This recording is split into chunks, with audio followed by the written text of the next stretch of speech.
الحمدللہ وکفا والسلام علی عبادہ الذین اصطفیٰ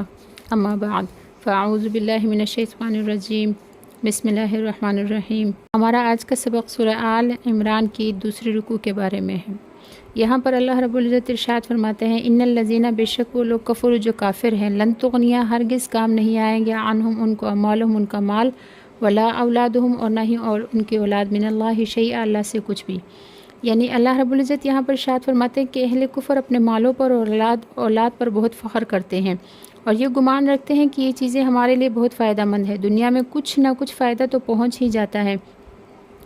لیکن آخرت میں بھی ان کا یہ خیال ہے، بلکہ خام خیال ہے کہ آخرت میں بھی مال اور اولاد سے کام چلے گا اور اللہ کے عذاب سے یہ چیزیں ہم کو بچا لیں گی۔ تو یہاں پر اللہ رب العزت نے فرما دیا کہ یہ امید رکھنا کہ جس طرح مال اولاد سے دنیا میں کام چل جاتا ہے، آخرت میں بھی کام چل جائے گا، یہ سراپا حماقت اور بیوقوفی ہے اور جھوٹی آرزو ہے۔ جنہوں نے کفر کیا اور کفر پر مرے ان کو دوزخ میں ہی جانا ہوگا اور وہ دوزخ کا ایندھن ہوں گے۔ یہاں پر اللہ رب العزت ارشاد فرما رہے ہیں وَأُولَٰئِکَ، یہی لوگ ہیں ہم وقود النار کے جو آگ کا ایندھن بنیں گے۔ کداب آل فرعون، جیسے کہ دستور ہے، طریقہ ہے آل فرعون کا، والذین اور ان لوگوں کا، من قبلہم جو ان سے پہلے تھے، کذبوا انہوں نے جھٹلایا بآیاتنا ہماری آیتوں کو، فأخذہم اللہ بذنوبہم تو اللہ تعالیٰ نے ان کو ان کے گناہوں کی وجہ سے پکڑ لیا، واللہ اللہ تعالیٰ شدید العقاب سخت پکڑنے والا ہے۔ یہاں پر اللہ رب العزت ارشاد فرماتے ہیں کہ حضرت خاتم النبیین محمد رسول اللہ صلی اللہ علیہ وسلم کی بعثت کے بعد جن لوگوں نے کفر اختیار کیا ان کا حال اور طور طریق وہی ہے جو آل فرعون کا تھا اور جو ان لوگوں کا تھا جو ان سے پہلے تھے۔ ان لوگوں نے اللہ کی آیت کو جھٹلایا، لہٰذا اللہ تعالیٰ نے ان کے گناہوں کے سبب ان پر گرفت فرما لی، دنیا میں بھی ان پر عذاب آئے اور آخرت میں بھی ان کے لیے عذاب ہی عذاب ہے۔ آگے اللہ رب العزت ارشاد فرماتے ہیں قل کہہ دیجئے اے نبی علیہ الصلوۃ والسلام ان لوگوں سے، للذین ان لوگوں سے کفر جو کافر ہیں، ستغلبون کہ تم عنقریب مغلوب ہوں گے، وتحشرون اور تم ہنکائے جاؤ گے، جمع کیے جاؤ گے، الی جہنم جہنم میں یا جہنم کی طرف، وبئس المہاد اور وہ برا ٹھکانہ ہے، برا بچھونا ہے، مہاد بچھونے کو کہا جاتا ہے۔ یہاں پر اس آیت کا شان نزول اس طرح ہے کہ حضرت ابن عباس رضی اللہ تعالیٰ عنہ سے نقل کیا گیا ہے کہ جب نبی کریم صلی اللہ علیہ وسلم کو بدر میں فتح یابی ہوئی تو آپ نے بدر سے واپس ہو کر یہودیوں کو بنی قینقاع کے بازار میں جمع فرمایا اور فرمایا کہ اے یہودیوں، اسلام قبول کر لو اس سے پہلے کہ تم کو بھی وہی مصیبت پہنچ جائے جو قریش کو پہنچی۔ یہ سن کر یہودیوں نے کہا کہ اے محمد صلی اللہ علیہ وسلم، آپ اس دھوکے میں نہ رہیے کہ آپ نے قریش کے چند ایسے افراد کو قتل کر دیا جو اناڑی تھے، نہ تجربہ کار تھے، جنگ کرنا نہیں جانتے تھے۔ آپ کیا خیال کرتے ہیں کہ ہمارے مقابلے میں بھی آپ کامیاب ہو جاؤ گے؟ خدا کی قسم اگر آپ نے ہم سے جنگ کی تو آپ کو پتہ چل جائے گا کہ ہم ہیں۔ تو ان کے جواب میں اللہ تعالیٰ نے مذکورہ بالا آیت نازل فرمائی اور ان کو بتا دیا کہ تم نے بھی کفر اختیار کر رکھا ہے، تم بھی عنقریب مغلوب ہو جاؤ گے،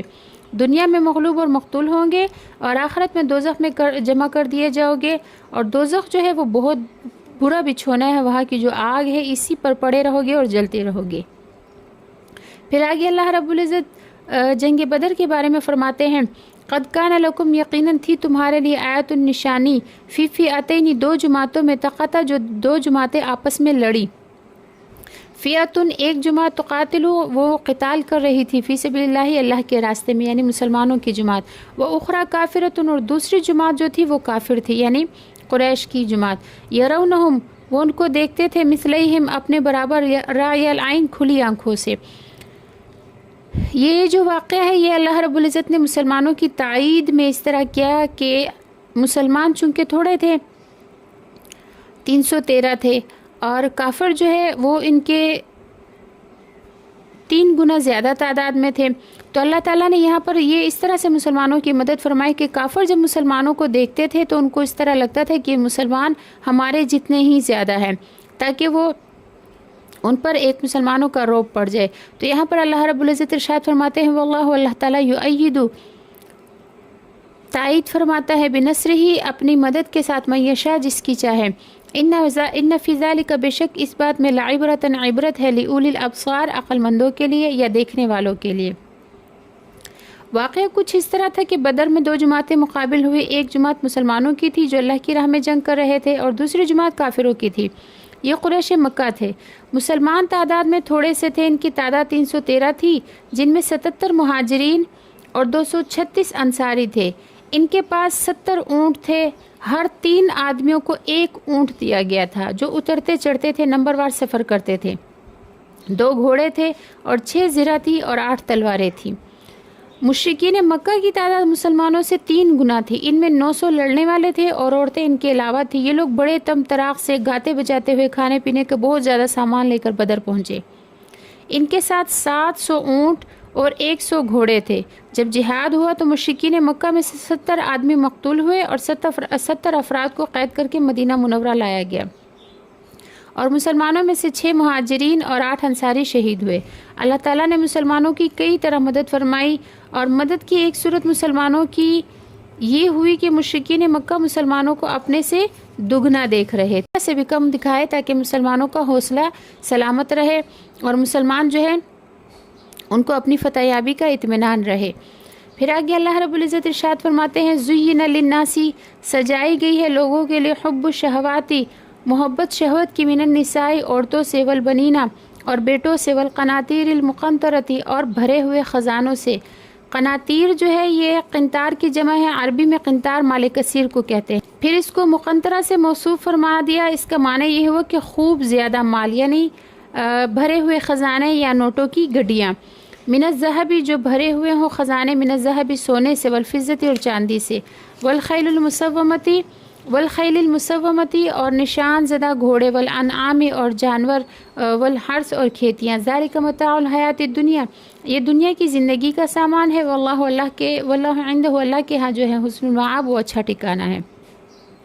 اس آیت کریمہ میں اجمالی طور پر انسانوں کی مرغوب چیزوں کا ذکر فرمایا ہے۔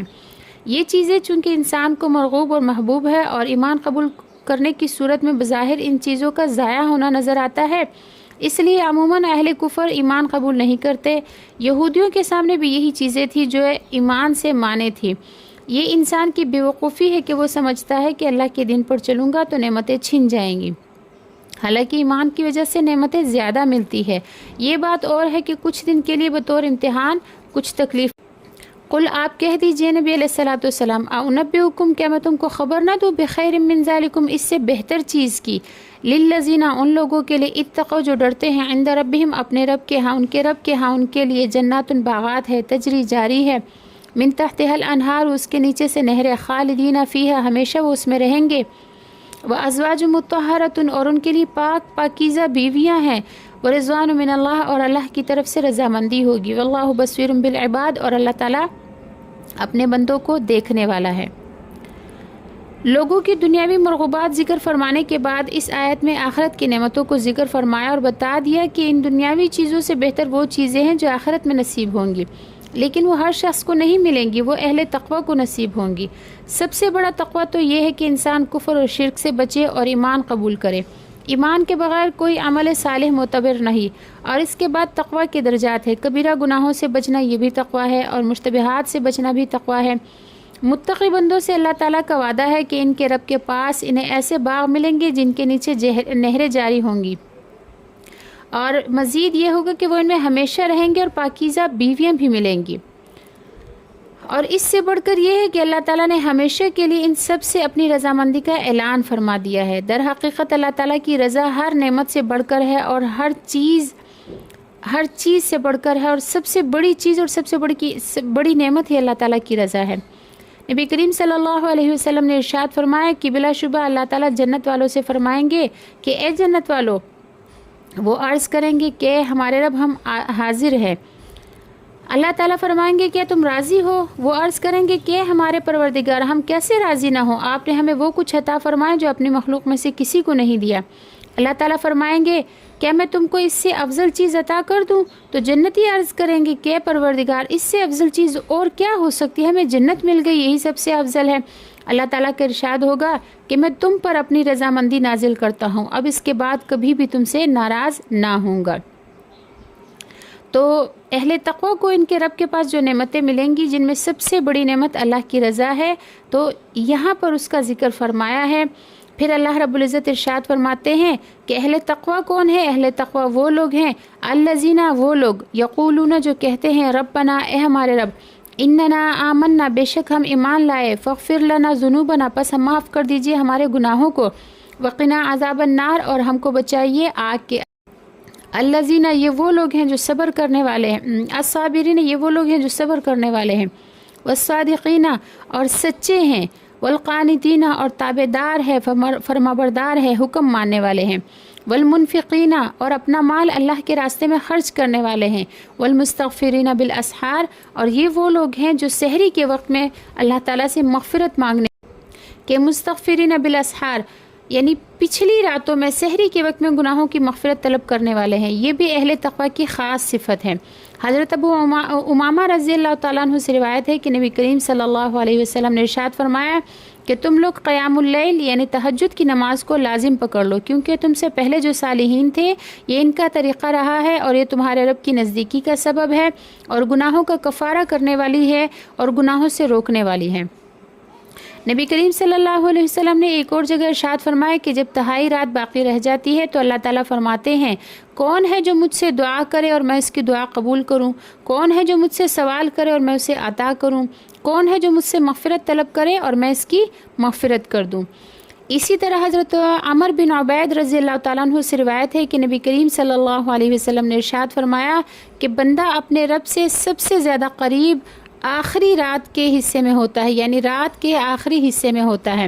سو اگر تجھ سے ہو سکے تو ان لوگوں میں سے ہو جا جو اس وقت اللہ کو یاد کرتے۔ پھر آگے اللہ رب العزت ارشاد فرماتے ہیں شہید اللہ کی گواہی دی اللہ تعالیٰ نے انہوں کہ بے شک اللہ تعالیٰ جو ہے لا الہ وہی معبود ہے، لا الہ نہیں ہے کوئی معبود الا ہو سوائے اس اللہ کے،